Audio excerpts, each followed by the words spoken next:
Bonjour, donc aujourd'hui on va étudier ensemble notre premier cas d'étude, la Chine.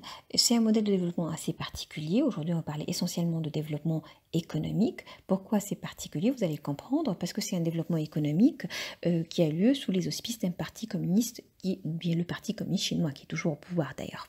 La direction donc chinoise post-Mao, à partir donc de 1976, a poursuivi un programme de modernisation nationaliste. L'idée, c'était de mettre en place une nation forte, mais ces dignitaires chinois, essentiellement Deng Xiaoping, l'homme fort du Parti communiste chinois, a cherché une troisième voie entre le capitalisme occidental et le système de planification impératif de la période Mao. Donc, il s'est tourné plutôt le regard vers l'Est et non pas vers l'Ouest, vers des modèles dirigistes qui sont capables donc de produire une bonne dynamique de croissance, de sortir de l'économie de commande, mais surtout qui permettent de préserver le pouvoir et l'autorité de l'État et du parti. Et donc là, Deng Xiaoping a été plutôt influencé par l'expérience d'États développementalistes asiatiques qui ont connu un bon essor économique durant la période de la guerre froide, une bonne mobilité économique, une prospérité durant la période de la guerre froide, essentiellement le Japon et Singapour qu'il a visité lui-même en 1978. L'État développementaliste asiatique était considéré comme planificateur, rationnel, dont l'influente main visible ne supprimait pas les marchés, mais fixait donc les grands objectifs, créant, favorisant des secteurs stratégiques par la mise en place des cadres institutionnels et des instruments d'intervention adaptés aux diverses séquences de l'industrialisation. Il fallait donc libérer, créer des marchés sans perte de contrôle politique du Parti communiste. Et surtout sans perdre l'autonomie afin d'éviter la construction d'un rapport de dépendance typique des relations asymétriques nord-sud. Cette politique donc d'ouverture économique, elle était marquée par le gradualisme. Donc d'abord, ils ont commencé par la création, donc en 79 à peu près, de zones économiques spéciales, ZES, dans les provinces maritimes qui étaient normalement les plus ouvertes, les plus internationalisées du pays. Et donc, en fait, ces ZES ont réussi quand même à attirer des investissements privés, notamment des investissements privés asiatiques. Et en fait, essentiellement, ces investissements privés asiatiques étaient intéressés par des industries chinoises à forte intensité de travail et à contenu technologique faible au début. Mais quand même, ceci justement, avec l'afflux d'investissements de la part du Japon et des tigres asiatiques, etc., ça a permis donc l'intégration de la Chine du Sud dans l'ordre économique régional. Donc bien sûr, la politique de réforme et d'ouverture lancée par Deng Xiaoping à partir de 78-79 a provoqué de grands bouleversements et là ce qui nous intéresse aujourd'hui c'est les bouleversements économiques, donc en termes de transformation des structures de production, à travers bien sûr tout ce qui s'est passé, la décollectivisation de l'agriculture, l'essor des investissements étrangers, les entreprises privées ou semi-privées, mais il a fallu quand même attendre le grand bouleversement, donc à partir de 1990, après une certaine lutte au sommet, une certaine lutte politique au sommet dont on va parler la prochaine fois, donc la fraction dominante du pouvoir autour de Deng Xiaoping a accéléré et approfondi la restructuration libérale interne et l'internationalisation de l'économie. Donc là, une des motivations essentielles de cette ouverture, c'était l'acquisition et l'appropriation technologique. Parce que pour Deng Xiaoping, la technologie, la science et même la gestion avancée de la production étaient une nécessité justement pour la nation. L'économie chinoise donc a connu un certain essor, donc à partir des années 80, donc la Chine a réussi à attirer donc les investissements directs des entreprises étrangères et surtout je pourrais dire que l'âge d'or de l'économie chinoise c'était essentiellement donc entre jusqu'à 2013 à peu près, donc entre 2000 et 2013 où non seulement ils ont attiré donc les investissements directs des entreprises étrangères, mais ils ont aussi réalisé leur plus haut taux de croissance économique. Après justement, il y a eu un certain ralentissement, si on pourrait dire, de la croissance chinoise, de l'économie chinoise, dont on va parler la prochaine fois quand on va parler des défis du modèle économique chinois. Mais ceci n'empêche que la Chine est devenue donc la deuxième économie mondiale après les États-Unis. même si elle a connu des hauts et des bas qu'on va voir au fur et à mesure, et bien sûr ceci était en échange de coûts sociaux, environnementaux assez élevés, etc. Mais elle a quand même réussi à intégrer l'économie mondiale tout en garantissant son autonomie. Diapo 6 et 7, c'est essentiellement donc c'est pour confirmer l'idée qu'on a discutée avant. Donc en fait, comment pour vous montrer donc la place qu'occupe désormais la Chine au sein de l'économie mondiale. D'abord, donc vous avez en fait une graphique du FMI, donc qui date de 2019, pour vous montrer donc voilà la place qu'occupe l'économie chinoise, donc la deuxième après les États-Unis. Et en fait, Diapo 7, donc c'est essentiellement comparé au G20. C'est juste en fait sorte d'indicateur pour vous montrer voilà l'évolution aussi du PIB et la place qu'occupe la Chine au sein de l'économie mondiale.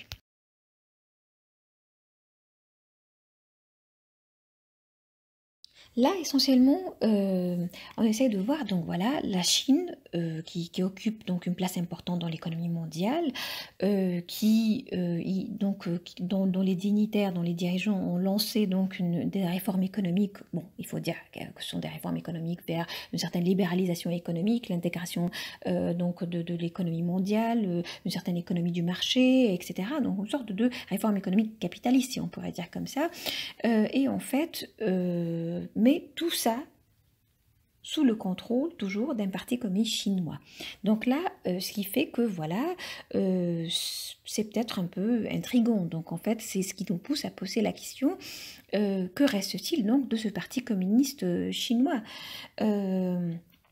Donc, est-ce qu'il a subi des transformations? Est-ce que son idéologie a été rénovée? Elle a été revisitée? Est-ce que justement ces réformes économiques, ces transformations de structure de l'économie, cette intégration de l'économie mondiale, etc., n'a pas vraiment touché, voire affaibli l'idéologie et l'emprise du parti sur la société chinoise?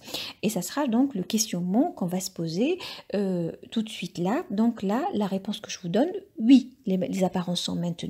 Oui, les appareils du parti, ou surtout l'appareil tentaculaire du parti, ramifié du parti, continue d'exister, de doubler les échelons de l'administration civile ainsi que de l'armée, de contrôler la plupart des organisations économiques et sociales. Donc le parti, il est toujours là, les apparences sont maintenues, mais on parle essentiellement d'une coquille qui demeure intacte, mais c'est une coquille finalement. L'idéologie, bien sûr, a été touchée, elle a été rénovée, revisitée, mais on va en parler donc dans le prochain point.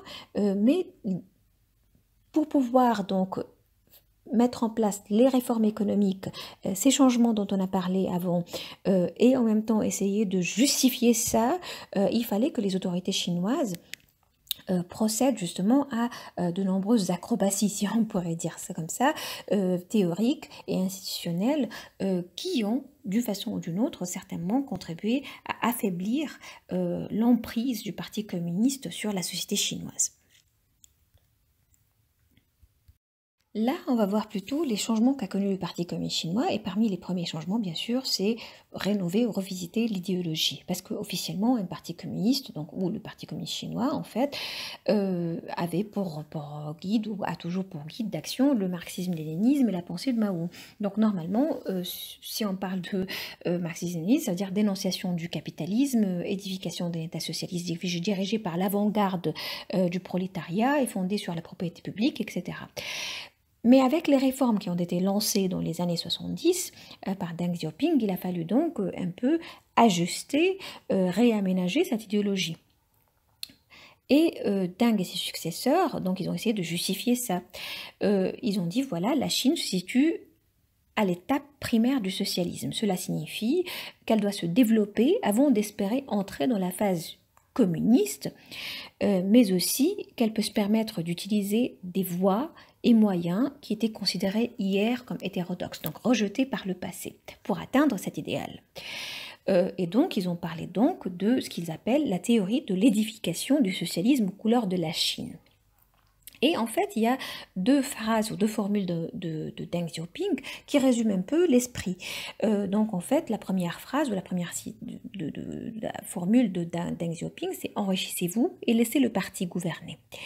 Et aussi, nous instaurons une économie socialiste du marché. Une économie socialiste du marché, c'est essentiellement donc une sorte de capitalisme, si vous voulez. Un tel discours, bien sûr, pour eux, ça permet d'adapter un peu l'idéologie du parti, mais aussi, bien sûr, il a un peu fragilisé l'idéologie du parti. Deng Xiaoping, donc en fait, il voulait se lancer dans cette aventure économique. Donc, il ne voulait pas faire obstacle justement aux forces de développement économique tant qu'elles ne menaçaient pas le pouvoir suprême du parti. Et en même temps, il voulait s'appuyer sur la bureaucratie et les institutions communistes existantes pour avancer dans son aventure économique, quitte à les laisser déraper dans des excès de corruption dont on va parler plus tard. Un autre changement donc qu'a connu le Parti communiste chinois, c'est une certaine décentralisation ou une professionnalisation. Il faut d'abord savoir que le Parti communiste est un ensemble de structures très hiérarchisées et par principe présentes au sein de tout ce qui ressemble à une organisation, que celle-ci soit militaire, politique, économique, sociale, culturelle, sportive. La mission de ce réseau, c'est de s'assurer de la fidélité au régime communiste de toute activité humaine organisée. Donc ainsi, chaque échelon de la bureaucratie est doublé par un comité du parti qui exerce un rôle plutôt de contrôle sur cette dernière.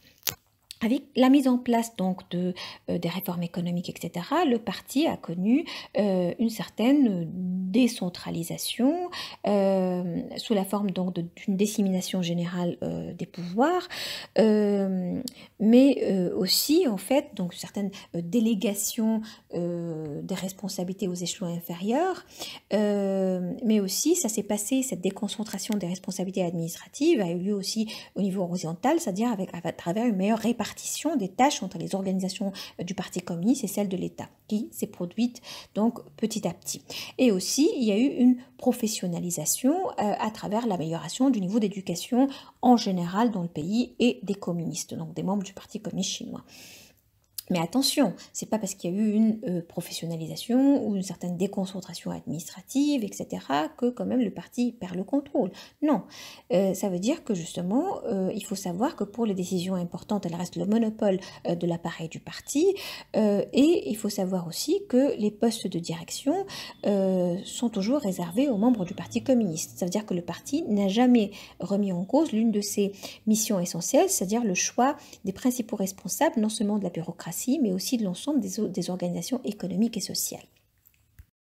D'autres changements qu'a connu le parti, c'est que le parti est devenu vieillissant, c'est-à-dire il recrute de moins en moins, notamment dans les partis, dans les zones rurales. Donc le recrutement se fait essentiellement pour des gains matériels et non pas pour des buts idéologiques. Donc par exemple, si en grande partie les étudiants qui souhaitent intégrer le Parti communiste, c'est pour trouver un emploi satisfaisant une fois diplômés. Donc en fait, c'est surtout pour avoir un plus sur leur CV. Donc c'est pour des gains matériels et bien sûr ceci a un impact donc sur le profil du communisme chinois. Et aussi, ça a d'autres conséquences aussi, ça permet de renforcer des phénomènes dont on va parler tout de suite là, essentiellement comme la corruption au sein du Parti communiste. Un dernier changement qu'a connu le Parti communiste chinois dont on va parler aujourd'hui, c'est la corruption. Et on va bien sûr revenir sur ce point-là quand on va parler des défis du modèle chinois. C'est aussi donc, il faut savoir qu'avec les réformes économiques, la déconcentration de l'administration, le relâchement de la discipline partisane, tout ça, ça a favorisé un développement sans précédent de ce phénomène au sein du Parti communiste chinois. Et au point ce phénomène a pris de l'ampleur au point que l'un des conseillers de l'ex-secrétaire général du Parti communiste a décrit le Parti communiste comme étant devenu un ensemble de duchés et de principautés qui s'apparentent moins à une organisation militante qu'à un club à vocation avant tout économique. Et cette évolution ou cette montée de la corruption au sein du parti ne veut pas dire non plus que tous les communistes sont corrompus. Mais il y en a quand même quelques-uns d'entre eux, ceux qui détiennent surtout des postes importants, sont parfois tentés de les utiliser pour accroître leurs revenus.